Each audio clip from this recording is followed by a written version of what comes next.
بسم اللہ الرحمن الرحیم۔ بھارت کے سابق وزیر خزانہ یشونت سنہا نے نئی دہلی میں صحافیوں سے گفتگو کرتے ہوئے کہا کہ معیشت کا یہ حال ہے کہ طلب و رسد میں فرق پڑتا جا رہا ہے۔ حقیقت یہ ہے کہ ہمیں بہت بڑے معاشی بحران کا سامنا ہے۔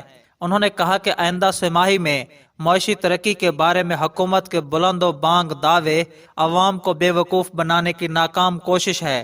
مودی حکومت یہ کہہ کر عوام کو بے وقوف بنا رہی ہے کہ شرح نمو اگلی سہ ماہی میں بہتر ہو جائے گی۔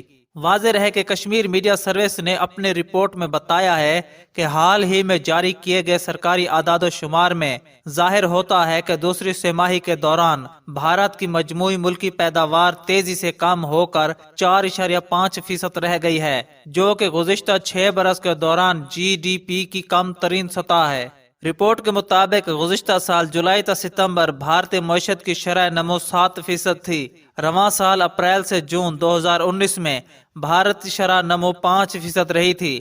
اسی طرح بھارت میں بے روزگاری کی شرح بھی 40 سال کی بلند ترین سطح پر آ گئی۔ آٹو سیکٹر میں بھی بے انتہا سست روی اور صارفین کی قوت خرید میں نمایاں کمی دیکھی گئی۔